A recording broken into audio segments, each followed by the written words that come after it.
ಹೊರಗೆ ಬಂತು.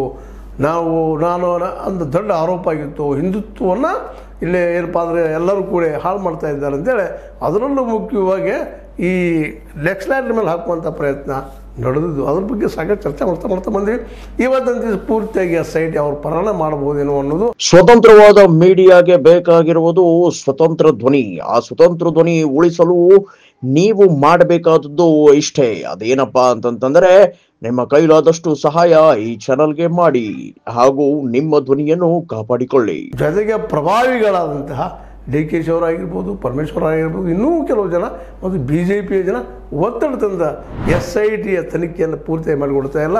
ಅದರಲ್ಲೂ ಪರಮೇಶ್ವರ್ ಅವರು ಇನ್ನು 2 ದಿವಸ ಮುಗಿಸ್ರಿ, 4 ದಿವಸ ಮುಗಿಸ್ರಿ, ಬೆನ್ನ ಬಿಟ್ಟಿದ್ದಾರೆ. ಮುಗಿಸ್ಕೊಡು ಹೆಂಗೆ ಮುಗಿಲಿಕ್ಕೆ ಸಾಧ್ಯದ ರೀ? 1-2 ಕೇಸುಗಳು 477 ಸತ ಉಗ್ರಪ್ಪನವರು, ಅದು ನಿಮ್ಮ ಪಕ್ಷದವರು ವರದಿ ಕೊಟ್ಟಿದ್ದಾರೆ. ಇಲ್ಲಿ ಹೆಚ್ಚು ಯಾಕೆ ಸಾಯ್ತದೆ ಅನ್ನೋದು ಕೇಳ್ತಾ ಇದ್ದಾರೆ ಅನೇಕ ಜನಗಳ, ಅದರಲ್ಲೂ ಹೆಣ್ಣು ಮಕ್ಕಳ ಮೇಲೆ ಅತ್ಯಾಚಾರಕ್ಕೆ ಸಾಯ್ತಾ ಇರೋದಕ್ಕೆ ಏನಂತ ಕೇಳ್ತಾ ಇದ್ದಾರೆ. ಇದಕ್ಕೆ ಉತ್ತರ ಹುಡುಕೋದು ಒಂದು ದಿನದ ಕೆಲಸನ.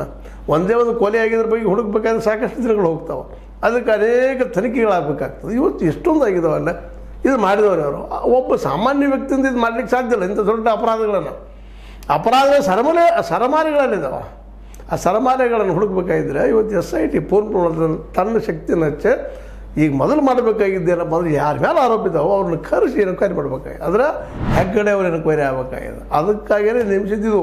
ಅದನ್ನು ಇವತ್ತು ನಮ್ಮ ನಾಗಲಕ್ಷ್ಮಿ ಅವರು ಹೇಳ್ತಾ ಇದ್ದಾರೆ. ಹೌದು, ಇದು ಇಲ್ಲ, ತಪ್ಪದು, ಹಾದಿ ಬಿಡ್ತಾ ಇದೆ. ಮೊದಲು ಯಾರ ಮೇಲೆ ಆರೋಪ ಮಾಡಿದ್ದಾರೆ ಅವ್ರು ಎನ್ಕ್ವೈರಿ ಮಾಡಿರಿ, ಅದು ಹೊರಗೆ ಬರಬೇಕು ಅಂತೇಳಿ ಮತ್ತೊಂದು ಪತ್ರ ಬರೆದಿದ್ದಾರೆ. ಆ ಪತ್ರ ಅದರಿಂದಾಗಿ ಮತ್ತಷ್ಟು ಇಲ್ಲಿ ಹೊಸದು ಏನಾದರೂ ಆಸೆ ಹುಡ್ತಾ ಇದೆ, ಏನೋ ಆಗ್ಬಹುದಾ ಅಂತೇಳಿ. ಯಾಕಂದ್ರೆ ಈ SIT ನೇಮಿಸೋದಕ್ಕೆ ಸ್ವತಃ ನಮ್ಮ ಈ ಡಾಕ್ಟರ್ ನಾಗೇಶ್ವರ ಚೌಧರಿ ಅವ್ರ ಪತ್ರಗಳು ಕಾರಣ ಆಗಿತ್ತು. ಅವರು ಅದನ್ನು ಸ್ಪಷ್ಟವಾಗಿ ಕೇಳಿದರು. 20 ವರ್ಷದ ಹೆಣ್ಮಕ್ಳ ಮೇಲೆ ಆದಂಥ ಅತ್ಯಾಚಾರ ಮತ್ತು ನೋಡಿದ ಎಲ್ಲ ಕೇಸುಗಳು ಅಲ್ಲಿ ತನಿಖೆ ಆಗಬೇಕು ಅಂತೇಳಿ. ಆದರೆ ಇದನ್ನು ಕೇವಲ ಚೆನ್ನೈ ಒಬ್ಬ ಹೇಳಿದಾನ, ಅಲ್ಲಿ ಹೆರಗಳು ಮತ್ತು ಸಿಗಲಿಲ್ಲ, ಸಿಕ್ಕಿದ್ದು 1-2, ಅದಕ್ಕೆ ನಾವು ಮುಚ್ಚಾಕ್ತಾ ಇದ್ವಿ. ಇದನ್ನೆಲ್ಲ ಮಾಡಿ